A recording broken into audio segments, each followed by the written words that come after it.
Hi, my name is Nicole. Welcome to my channel, Travel to Money. In this video, I'm going to talk about building a YouTube channel as a stream of income, what my process has been over my first year, and what it takes to get the first 100 subscribers. If you are new here, I have created this channel to help you learn about how to travel, adventure, and have fun on the road to financial independence. I have traveled the world, paid off a house in Spain, and I've made big moves toward financial independence. I believe that the road to financial freedom can and should be fun. I hope that you'll subscribe and join me on this journey, no matter where you are starting from. 1 year ago, in January of 2021, I launched this YouTube channel with a video titled Dreaming of Travel and Financial Independence. I have watched a lot of videos about how YouTubers get their first 100 subscribers, but I feel like most of the time it is after they have massive channels and they are looking back at what they did years beforehand. It was just about a month or two ago that I passed the 100 subscriber mark, so I thought I would document this now while it's still fresh in my mind. I didn't start with some sort of audience already built in on social media or anything like that. I was solely trusting the process that every other YouTuber had mentioned. Post videos, be consistent, learn from your mistakes, don't stop posting, keep being consistent, keep learning and developing your skills as you go. For me, the first hurdle to overcome was perfectionism. When I do things, I like to do them well, but anything in the creative space can really be subjective. If I needed a video to be perfect, I would never get it posted. Like Winston Churchill said, perfection is the enemy of progress. I have a tendency towards perfectionism, but because I know my own tendencies and weaknesses, that allows me to plan for them and ultimately to overcome them. So after I filmed my first video, I knew it might not be everything that I would ultimately want it to be, but I was determined to post it. And then I had to deal with hurdle number 2, posting my first video and dealing with the fear of, people. What will people think? Will these videos really help the audience that I want to reach? And then you have to just do it. You have to stand in the middle of your fears and insecurities, and you just have to do it. So I did. Okay, now that we've talked about the tendencies and insecurities that I had to overcome, let's talk about my process. This is how it goes for me: script writing, filming, editing, posting, and sharing. Script writing for me usually begins with a Google Doc, which I read from a teleprompter on my phone. When I write each script, I write it out the way that I speak, which is different from the way that I would write a blog or any other text document. When I'm reading a script, I want it to sound like the natural way that I speak. I make each of my scripts between 1,200 and 1,600 words, which generally comes out to be between a 10 and 15-minute video, depending on the pace that I choose on the teleprompter.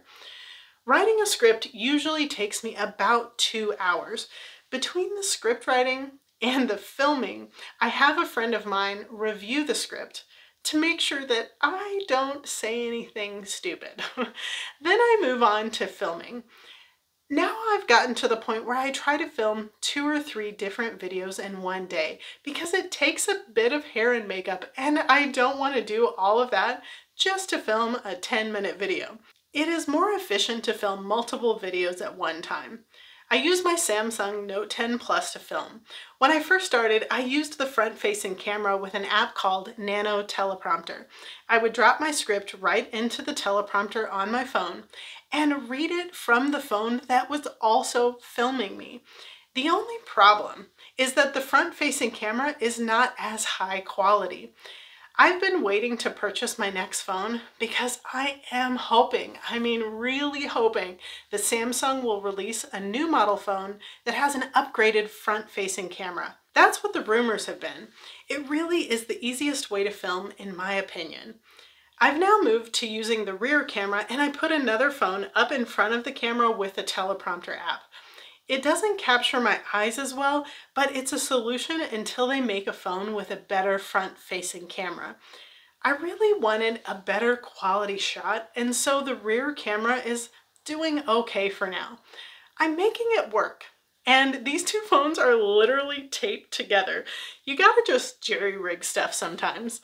Friendly reminder, if you are filming with your phone, don't forget to turn on Do Not Disturb.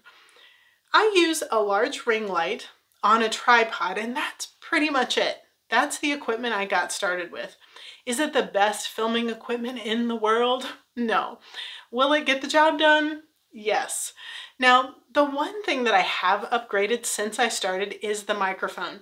A few months ago, I ordered a Rode VideoMic Pro Plus and the adapters so that I could plug it into my phone. I learned from other YouTubers that audio should be the first thing that you upgrade, and so that is what I did. It has been super easy to use and has definitely made an improvement to the audio. So that's it for filming. Now, I can understand how some people would be afraid of starting a YouTube channel because of not knowing how to edit, and that is fair. I had only used things like iMovie and other basic programs in the past.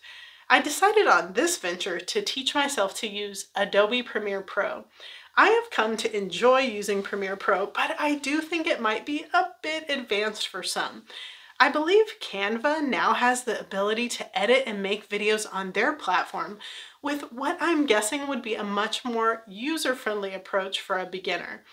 If you've used Canva to make your videos, let me know how the process was in the comments. The video editing process takes me anywhere from 2 to 8 hours, depending on the kind of video I'm editing. Once the video is ready, I upload it to YouTube, write my title, description, and keywords, and then I schedule it to post. I try very hard to post on the same day every week. From there, I share each video to my social media accounts. Altogether, I probably spend an average of 10 hours a week from start to finish on a video. When it comes to YouTube as an income stream, please don't think that this is passive income. YouTube is work. For me, it's work that I really enjoy, and I sincerely love talking about travel and financial independence.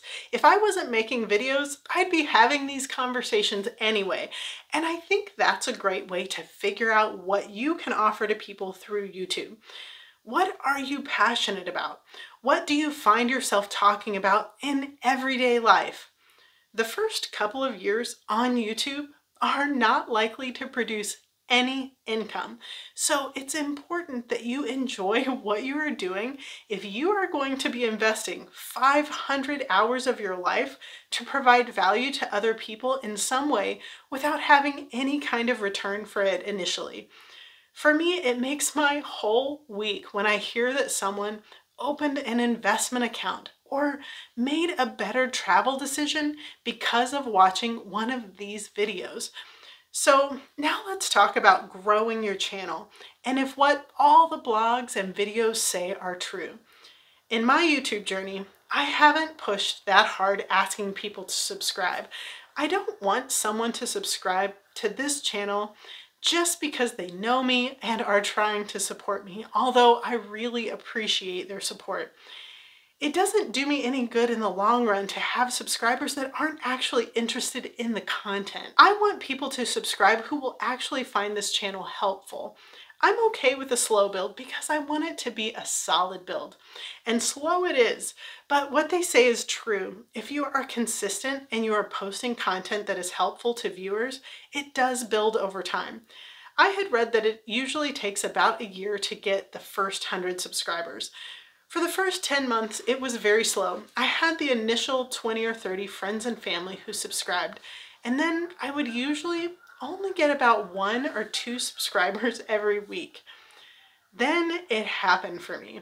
On November 28th, I posted a video titled Porto, Portugal, My Adventure and Why You Should Visit. I'm not sure why YouTube finally looked favorably upon me or what it was about this video, but for whatever reason, people were seeing this video in their search feeds and they were choosing to watch it. Until this point, most of my videos hadn't even had 100 views. But after less than 2 months of being posted, this video is nearing 3,000 views. 44 people have subscribed after watching this video, and it seems to be the reason the channel has finally begun to grow. Before this video, my subscriber count was in the 70s, but in the last 2 months, my channel has grown by almost 100 subscribers and is now sitting at just over 170 subscribers. Now, just because you have one video that does well, does not mean that every video after that will do well. I have posted 7 videos since then, and not one of them has over 100 views. Yet the video about Porto continues to climb.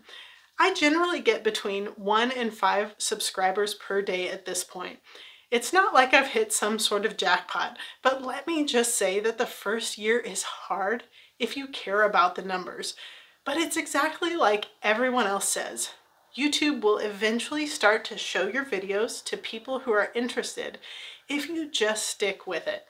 At the rate of growth that I'm currently seeing, thanks to just one video, I should be able to monetize the channel within the next year. If you're just getting started, or maybe thinking about starting a channel as a way to help people and to build another stream of income for your portfolio, trust me, you can do it. If you have channel ideas, I'd love to hear what they are. Remember to let me know if you have any questions. I'm here to help you. If you want to check out that Porto video I was talking about, it's right up here. Just don't give me a hard time about saying that Portugal is bordered by Spain and France. I know it's only bordered by Spain. I've actually driven out of the top of Portugal, so this was truly my worst mistake on YouTube, which is why it's hilarious that this, of all videos, would become the most popular one. This is why I have my friend edit my scripts now. You gotta learn from your mistakes. Hopefully you can learn from mine.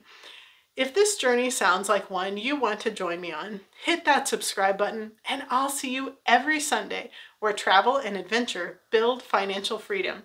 I can't wait to see where your dreams will take you.